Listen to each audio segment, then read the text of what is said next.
Hi, this is Dovid Orlofsky, and welcome to the Rabbi Orlofsky Show.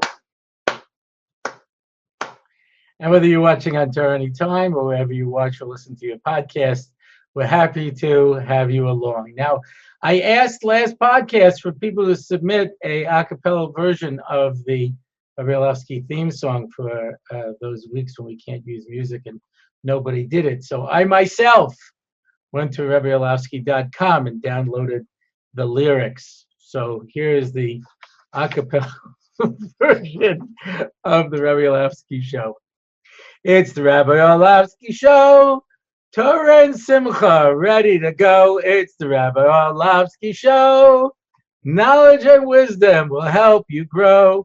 Lots of fun in every episode, and we don't have to rhyme. It's the Rabbi Orlofsky Show on RabbiOrlovsky.com. Torah anytime, YouTube and more. It's the Rabbi Orlofsky Show on RabbiOrlovsky.com. There's a musical interview over here. Okay.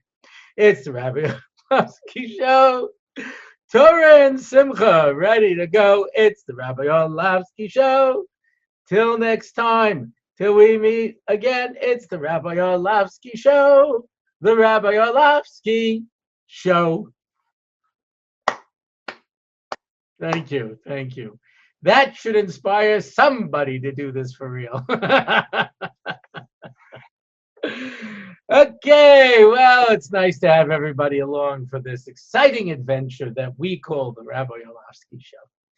People from around the world tuning in, thousands of people joining together as we share thoughts during this special time. When I say special time, I'm not referring specifically to the coronavirus crisis because it's getting so old. It's only been 2 months already. My gosh.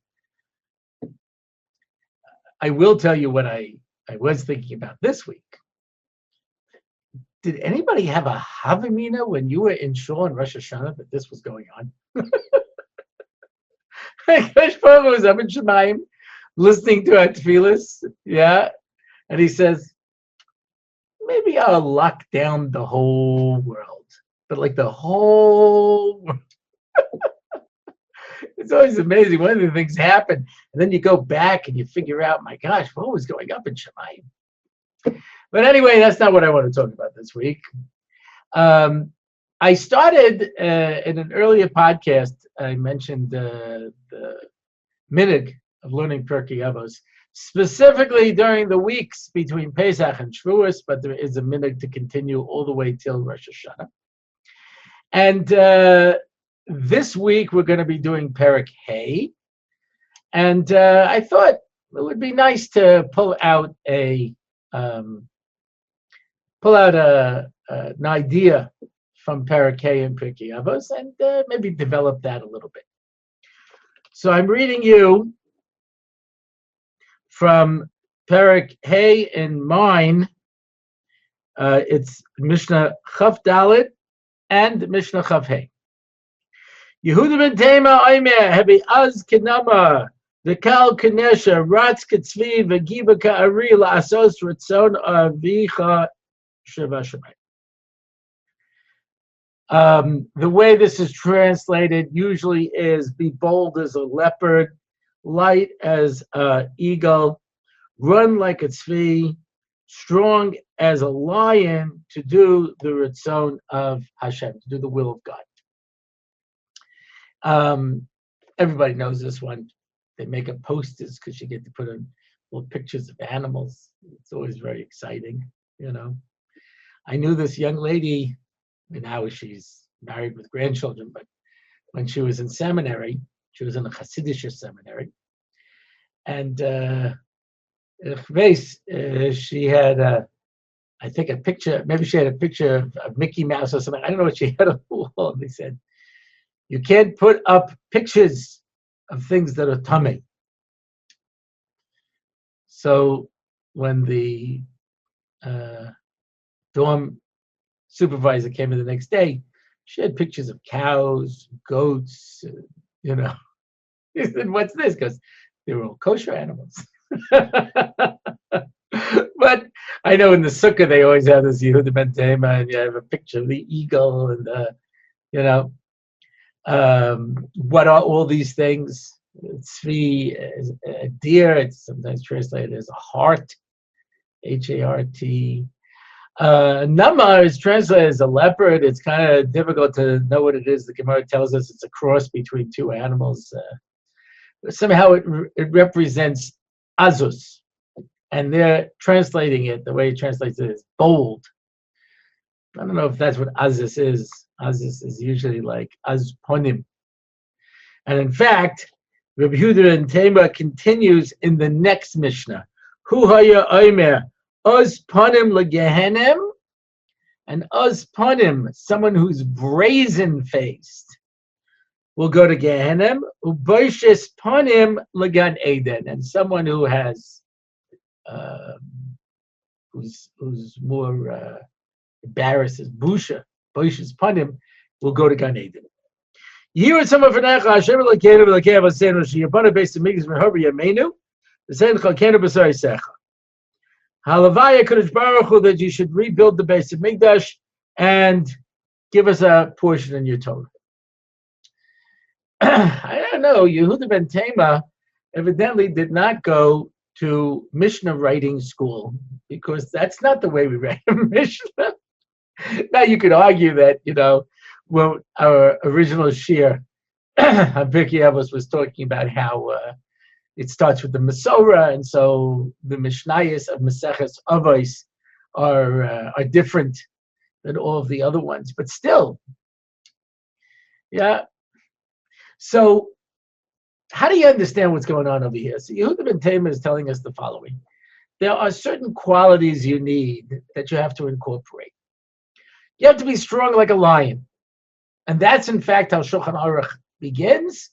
You have to get up in the morning like a lion to serve HaKadosh Baruch Hu. I was in camp, and there was this one guy who, when the Veka would come around, and we had a Hasidic counselor, and he would come around, and like I say, I didn't grow up speaking Yiddish, and he'd be like banging on the doors, Reis, Reis, Yidden, Reis, Reis.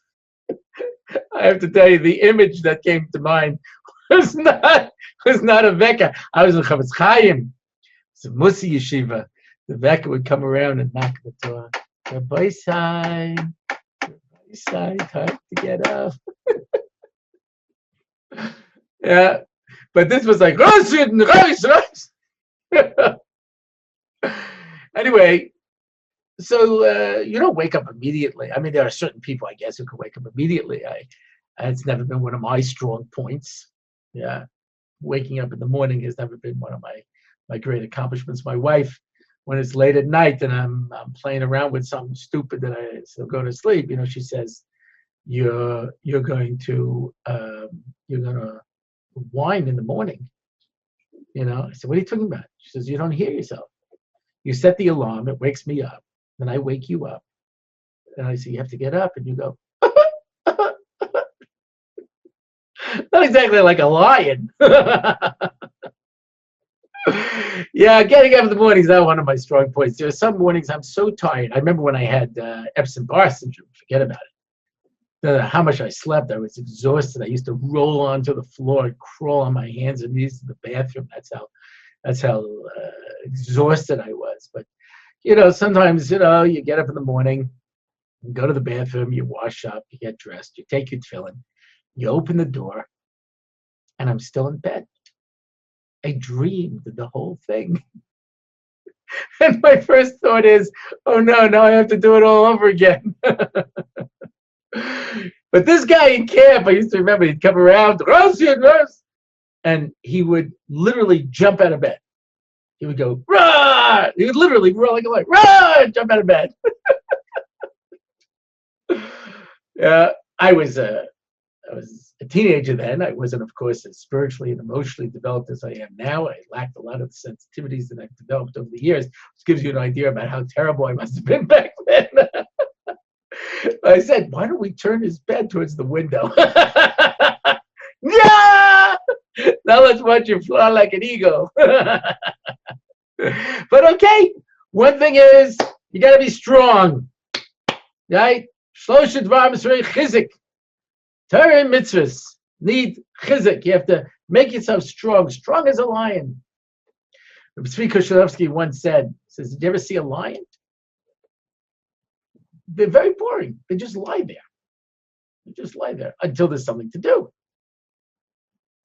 When I was in South Africa, I had the chus of staying with the Zolbergs, and they took me to the lion park. And we're in the car, we're driving through the lion park, and they're all just lying there. I guess that's where the name lion comes from, because they're all just lying there. They're not doing nothing. So I start opening up the window to wave my hand outside, and they say, close the window. And I said, but look, they're not doing anything. He says, yes, there was some Chinese tourists about a month ago that made the same mistake that you did. They saw them just lying there and decided to get out of the car and take their picture with them. I said, what happened? He says, I won't tell you what happened, but I will tell you the headline in the Johannesburg Ledger. The lions sent out for Chinese.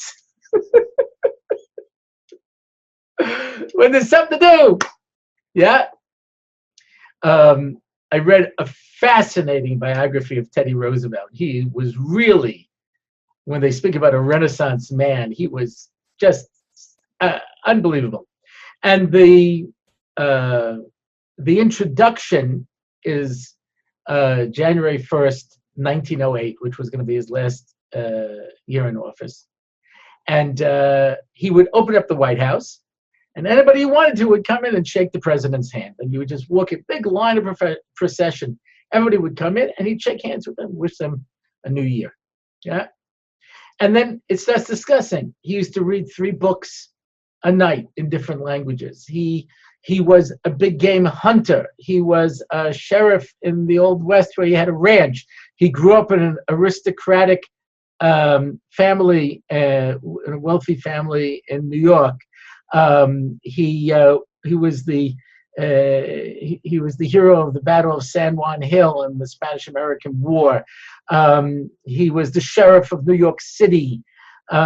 He wrote the definitive work on ornithology, the study of birds. He wrote the definitive work on naval warfare. It was really a very, very unusual individual. And so it's describing just the average day. And at the end, after he's finished everything that he's doing, he also was a boxer. Forget about it. Yeah. Anyway, it says he takes off his pince-nez glasses, rubs the tip of his nose, and with nothing left to do, he energetically went to sleep. So he went to sleep energetically, got up energetically. Now, when a lion sleeps, yeah, there was a song from the 60s that somebody made a parody out of in the Jewish world and got into a lot of trouble, so I won't mention it. But, but the lion sleeps and then he wakes up. You have to get up like a lion. You have to be strong as a lion. Light as an eagle.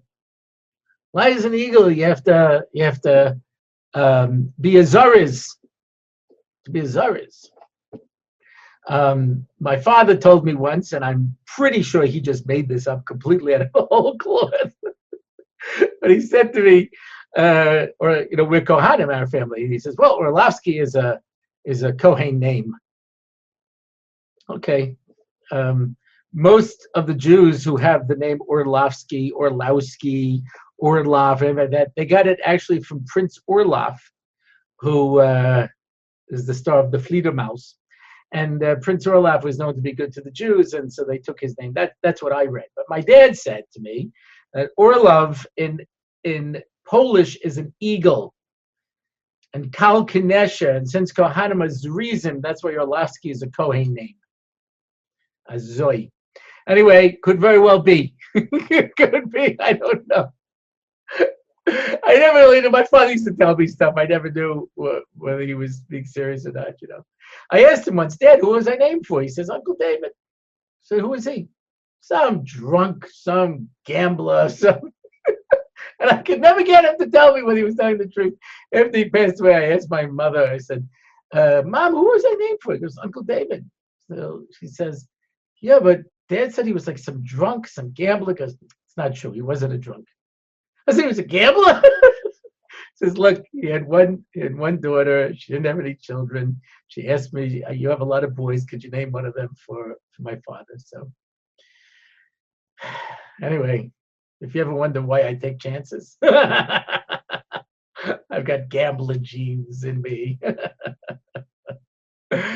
That's another story. I got a great gambling story, but we'll save that for another time.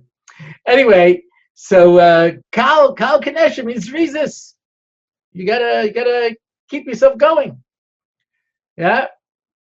Ratzkitzvi is a different version of Zrizis. Yeah. And Uz Kanama.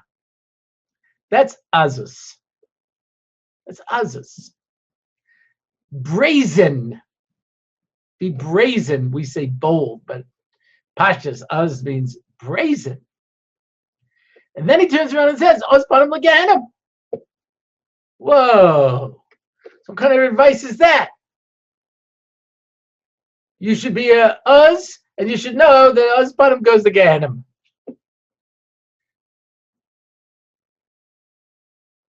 I was saying this over to somebody recently, I said, you should be bold as a leopard and string of the hand. He goes, oh yeah, I remember that. Move like a butterfly, sting like a bee. I said, no, that's Muhammad Ali. That's a whole different thing. But so what's this Azus? The Gemara in Zvachim says that when the Torah was being given on Har Sinai, all the nations of the world came to Bilam. And they thought that a Mabul was coming to the world, which makes sense, right? There is a relationship between the Torah and the Mabul, right? The Torah was given in 40 days, and the Mabul would reign for 40 days. Bul, if you take the first letter of the Torah, it's a Beis, the last letter is a Lamed, and in tradition, we know the big Vav in the word Gochon is the middle of the Torah. So Beis Vav Lamed Bul, the whole Torah is Bul. Ma Bul. Chazal say that the Dor HaMabul either could have been destroyed by the Mabul, or they could have been the door that was Makabel the Torah. So there is some kind of relationship between the Mabul and giving the Torah, and that is, of course, the Mabul destroys everything that went before. And the giving of the Torah destroyed everything that went before. That's why Har Sinai is called Har Chorev, from the Lashon of Chorban. It destroyed everything that existed before. So the nations of the world on some level sensed this, and they said, Ha'olam l'mabul yoshav. Yeah, v'yesha Hashem. Melech le'olam, the world is being destroyed, and there'll be nothing but Hashem.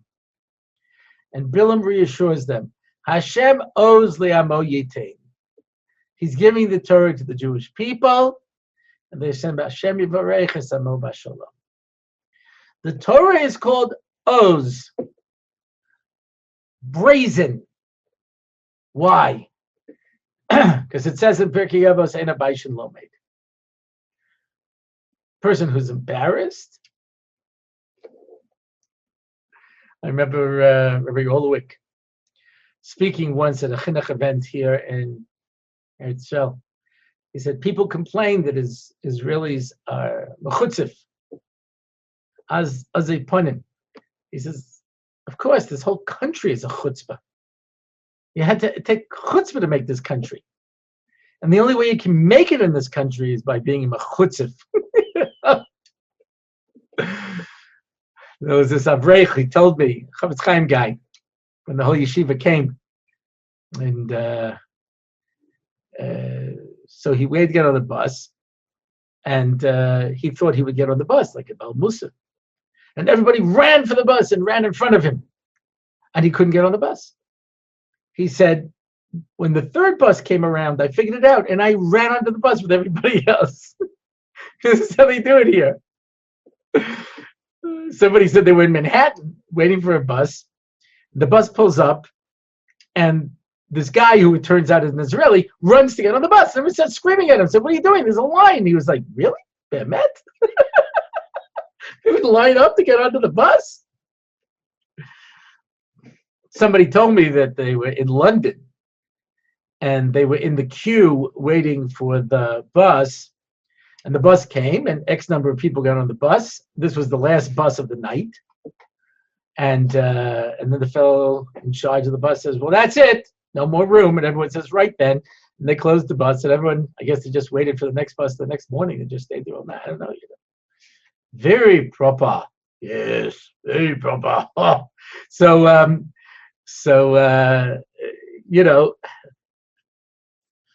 certain azus ain't a Baishan lo made. So we're all talking about how Israelis are mechutzah. So this Rosh Kollel, he says to me, he says, I have Avreichim, Israelis, and it's very hard. In my kollel, it works very hard to get them, to get through to them, to get them to trust you, to get them not to be afraid. There's an effort that goes into it. So I said, "You mean because of the chutzpah?" He says, "Terrible chutzpah." He says, "Americans are the opposite. Americans are always apologizing. Can I stand here? Would it be okay? Is it all right? Can I move over here? Can I go?" So when it comes to learning Torah, you need azus. Yeah, azus. Rabbi Shapiro was very tough on his Talmidim. He was makabel from Rav Hutner, a mahalach of Kavod Torah, and Rav Hutner was very big on that. And when you went to see Rav Hutner, when you walked out backwards. Not because of himself, because he held, there was a shita. The shita called, Kavod Torah. It's an approach. Yeshiva Chavetz Chaim was much more accessible, much more laid back. Yeah. One of his major Talmidim was once complaining about, how the Yeshiva is not makbid enough on his kavod. The Rebbe happened to be there, and she says to him, "You're one to talk. Look how you're sitting in front of your Rebbe, leaning back with your legs crossed. What do you think you are?" And he's like, "You're right." Rav Hutner, you put on your hat and jacket, you walked in, covered it tight. So Reb Moshe was makabel that. So Rabbi Brown told me when he first started going to Reb Moshe, he would ask questions, basic hashkafa questions, and Reb Moshe was very tough on him. He was to the untrained eye, he was being abusive. I stress the untrained eye because I heard from somebody who was in his kollel in Stamford. And he said to Reb Moshe once, he says, "Why are you so hard on me?" He says, "There's a medrash that says that there's a malach that stands over every blade of grass, hits it with a stick, and tells it to grow. So you see that the way you grow is by somebody hitting you with a stick." Open parentheses. He never said an unkind word to me in all the years I knew him. He always spoke to me very sweetly, very nicely. Even if I would say things that, you could see that flash in his eye, that if it was anybody else, they would have got it. He was always very nice to me. So somebody said to me once, they go, "I don't understand. I see Reb Moshe yell at everybody. How come he's so nice to you?" And I said, "Because he is a master mechanech. And he knows that if he yells at me, I won't get upset. I will just die. Right on the spot. I'll go, and fall to the ground and die. I can't handle it." Yeah. So I'm such a creep puff. It's so hard for me. I was in a shir once, I won't mention with who. I couldn't open I couldn't open my mouth and have words come out. Ain't a Baishan lo made. I always say, ain't a Baishan lo made, but haraya. I don't know. I don't have that azus. I never did. Maybe that's what they call self-esteem. I don't know what it is, but I was always afraid. You don't want to waste somebody's time. Somebody said once, I don't know who said this. He says, if you're sitting on a plane next to a yeshiva and you don't talk to him, it's mamish bal tashkos. So this young man was sitting next to Rav Moshe on a plane, And Rav Moshe could see in his brain he was trying to think of something to say. And Rav Moshe says, "Don't worry, it's not Baltashkas. Don't have to worry. It's okay. You can sit quietly." That was Rav Moshe's approach. Yeah, coming to Torah. So Ray Brown says, I went to ask him his question. He started giving it to me. So I said to him, you can yell at me. You can call me names. I don't care. Just answer my questions. I can't find anybody else to answer my questions. Ray Brown became one of his Talmidim, mamish, for years and years. Somebody told me that Rav Moshe was about to give shir, and he sees Rabbi Brown sitting there, and he goes, isn't your daughter getting married tonight? So he says, yeah. He goes, don't you have anything to do? He says, I already did my hair and my makeup. I'm fine. Don't worry. Okay. Charav Teller once said, he says, Yerushalmi, he was going to a chasana. He went home to dress, changed his hat. So Rav Moshe says, you don't have anything to do? He goes, so he looked at me and says, this is what I live for. I live for these shiur. By Yosef Brown. So, but that's that was the approach. So there was a Thursday night shiur that Rav Moshe Shapiro gave that was open to the public, that everybody would go to, and he gave other shiurim during the week, but you need permission to get into those. Because I was in a Tuesday shiur. It started with Pirkei Avos, and then it became Mishlei with the Gura. Anyway, this young man, it tells me, he says, I got into the shiur. So I said, I thought it's only for married people. He says, I know. I told Rav Moshe, I can't come Thursday night. Can I come to the Tuesday shiur? So he says, it's only for married people.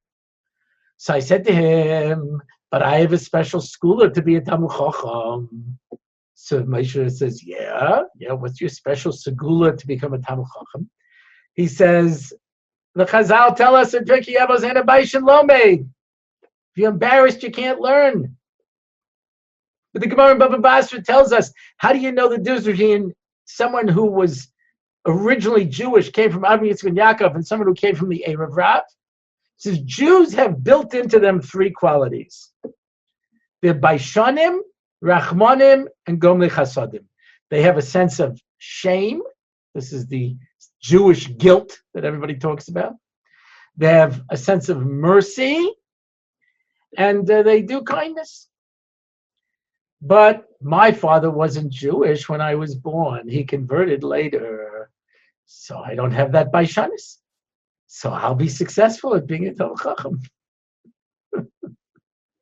So Moshe says to him in English, you're okay, kid. He let him come.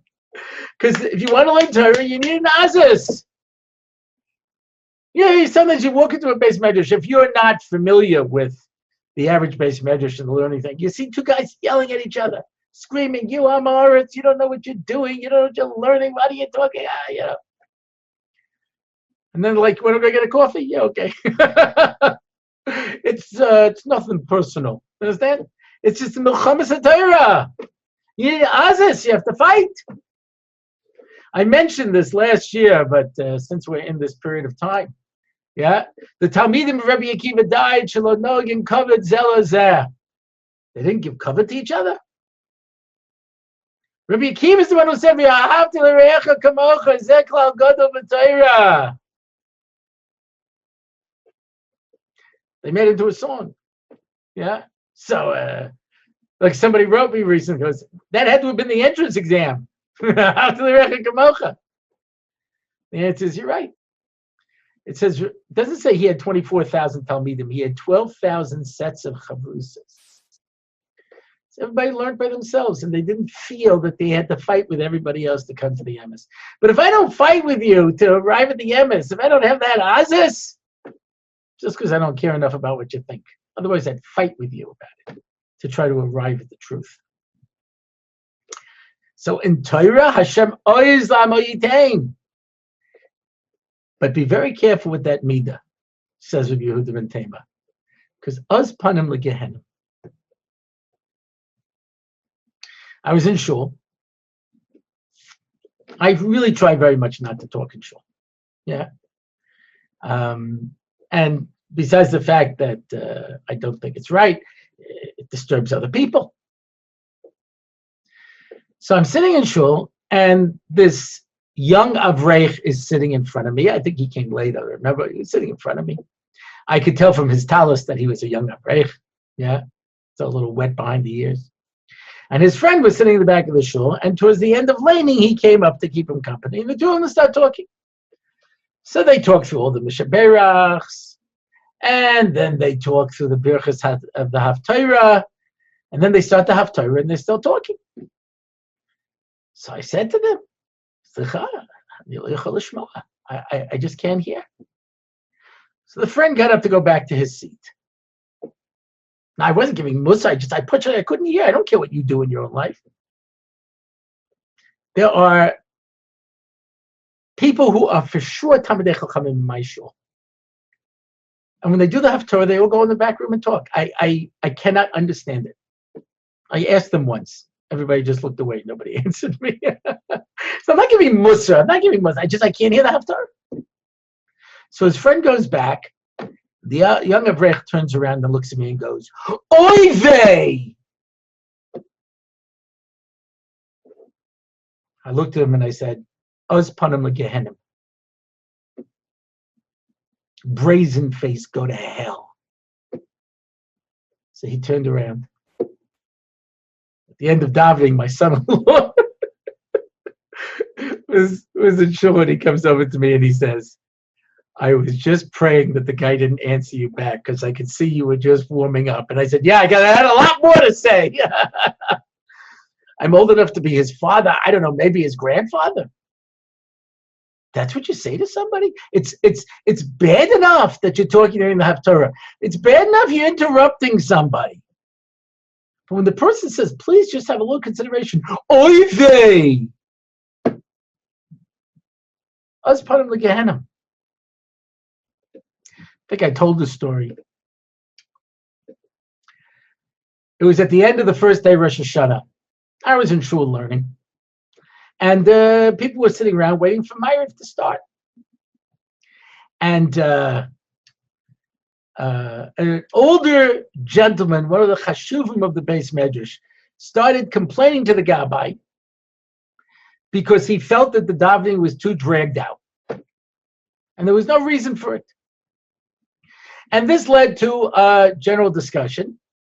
And almost everybody agreed. And we're saying, the davening took too long. There was no reason for it. Yeah. There are certain parts of the davening which I understand you have to take time. But there are other things that Zareim, it should be able to flow.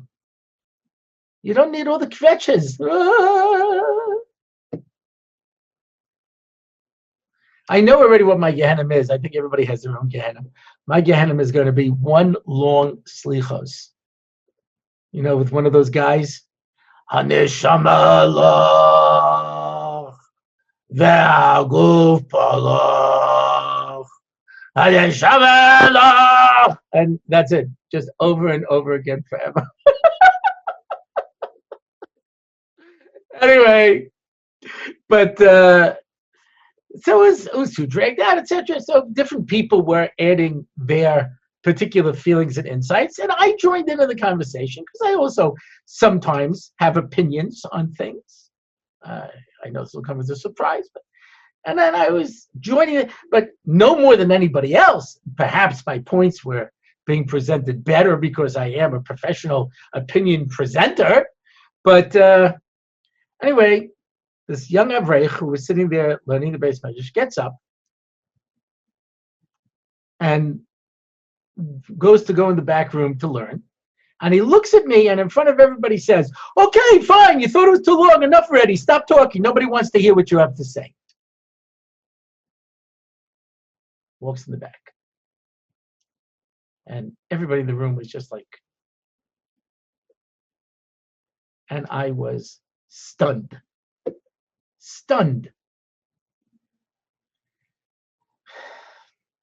And before davening, I went into the back room and I said,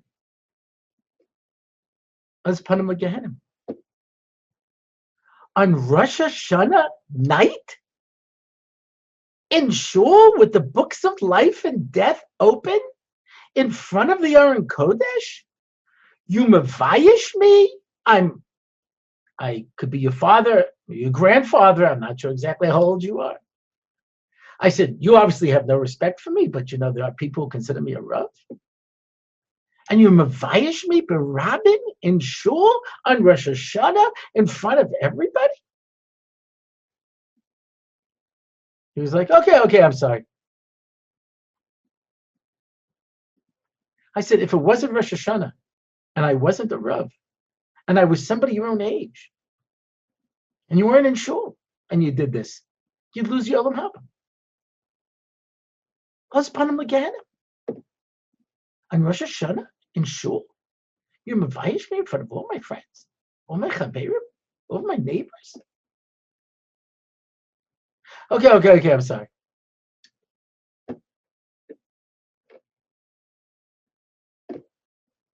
Husband again. Azus is a very, very tricky thing. You got to be very careful. I said to him, what are you going to do come Yom Kippur? Because we're not so brazen-faced and stiff-necked. What are you going to say? How are you going to say those words? And that's why he ends with a tefillah. Yeah, you need azus when it comes to Torah. There's another area where you need azus, the Mesil Sharm says, in Parakeh. He says, if people are making fun of you, it could end up losing your resolve. Nobody wants to be embarrassed. Nobody wants to be made fun of. Those of you who are doing Daf Yomi, we just had all these different Gemaras that you have to be careful what you wear out into the street, because someone might make fun of you and then you'll take it off and end up carrying it because you'll be embarrassed. Nobody wants to be embarrassed. But if somebody's making fun of you because of your avodas Hashem, people go for their year in Israel. They come back inspired. And they sometimes have friends. Yeah, I remember when I came back from Israel. Good luck. I have to go daven mincha. Hey, put in a good word for me too while you're there. Nobody wants to be made fun of. So the Mesil Sharm says, that's where it says, yeah, Uz Kanama. You may or may not need to answer the person, but at least in yourself, say to yourself. And he brings a mashal. He says, imagine you were offered a job for a lot of money. Now, I'll show you how old I am. I was born in 1959, so we still had the candy store. And there used to be the greasers who used to, stand outside the candy stores. They used to do doo-wop. Me and my younger brothers, my oldest brother, Jason, over Shalom, he used to practice his doo-wop. We were his backup, I'd be a little kid. Me and my brothers would be going for him. Duke, Duke, Duke, Duke of Earl, Duke, Duke, Duke of Earl, Duke, Duke. And then I think to myself, some people, when they were little children, were memorizing Mishnah's Baal Peh, and I'm going, Duke of Earl, Duke, Duke, Duke of Earl. No. I may not know Mishnah's Baal Peh like other people, but boy, can I do doo-wop. Anyway, so these greasers are standing outside of the candy store, and one of them gets offered a job as a vice president at IBM. The next day, everyone's like hanging out at the candy store, and he's got a suit and a tie and a briefcase, and he's walking to the train, and they go, hey, look at Vinny, you're a big shot now, you got a suit. You're too embarrassed to be with your friends. He says, what's Vinny gonna do? Put down his briefcase and say, yeah, you're right. Duke. No, you're gonna say to yourself, you lunatics. You're sitting in front of do whopping in front of the candy store. Instead of getting a real job and doing something with your life, and I should quit now because of this? This guy asked for Amnon Yitzchak, one of these things. He says, if I become from, all my friends will make fun of me. So Amnon Yitzchak, he goes, could you imagine that you did some crime? They're going to send you away to prison for 25 years. And the judge says, if you can show remorse, charata, you can show remorse, and really mean it, you can cry tears right now, I'll let you off. Nothing. The guy his eyes start to well up. And his friends say, מה אתה גיבור? אתה גבר? מה זה? אתה בוכה כמו ילדה קטנה? What are you going to do? Say, yeah, you're right. I'll go to prison for 25 years. Sometimes you have to stand up for what you believe in. Oz ponim. That's why I need the Ozis. I have to stand up to the people who are making fun of me, insulting me. The Mishnah says, before Mashiach come, chutzpah yazkif. There's going to be chutzpah in the streets, and everyone's going to make fun of the people who represent Torah, and attack them, insult them. So what are we going to do? Sometimes you need to fight for what's right. There was this Rav who wanted his son to take over his position because then halacha, if you're a Rav, so your son has first dibs on the position. And the town didn't think his son could handle it because the reform was growing in the city, and they were afraid that his son doesn't have the ability to fight them, and they'll end up taking over the whole town, and we'll lose many Yidden. So they come to the Chavetz Chaim, so he says, you know where the din comes from? That a son is Yorish, his father's rabbinical position, from a Kohen Gadol. But that's not the halacha by the Kohen Mashuach Melchama. The one who has to go out to battle, his son doesn't inherit his position because not everybody can do that. You need someone who's a fighter. The Malbim was so successful at fighting the reform that they trumped up charges and had him sentenced to death. They had to sneak him out of the city before they put him to death. He was so effective. One of the reform leaders come over to him in front of everybody. He says, when you see a rabbi, you should stand up. And when you see a dog, you should sit down. But what do you do when you see both of them at the same time? The Malbim takes him by the arm and says, let's walk down the street and find out. There was some community dinner, and both he and the Reform rabbi were asked to speak, and he insisted the Reform rabbi go first. So he says, no, the Malbim, you're such a big Talmid Chacham. He said, no, you go first. So he gets up. He says, I can't believe the Dovid that the Malbim is giving me, that I should be able to speak first. And he says his whole little drasha. When he's done, the Malbim gets up and he says, it was very important to me that he speaks first. Because the Gemara says that Talmidei Chacham, the older they get, the wiser they get. And Amaratzim, the older they get, the stupider they get. So I figure he would do less damage at the beginning of the evening than he would at the end. Sometimes you gotta fight. Fight for Torah. If there's a crowd around, if there's people that you have to say something to. But you gotta be very careful. Yeah, the azas can only be for Torah, for Avodas Hashem. Otherwise, Oshus Panim is Yerush Gan Eden. So that's what I wanted to talk about this week as we go into Parakeh and as we get ready to accept the Torah. Hashem Oizlam Oyitain, Ein Abaishin Lomaid.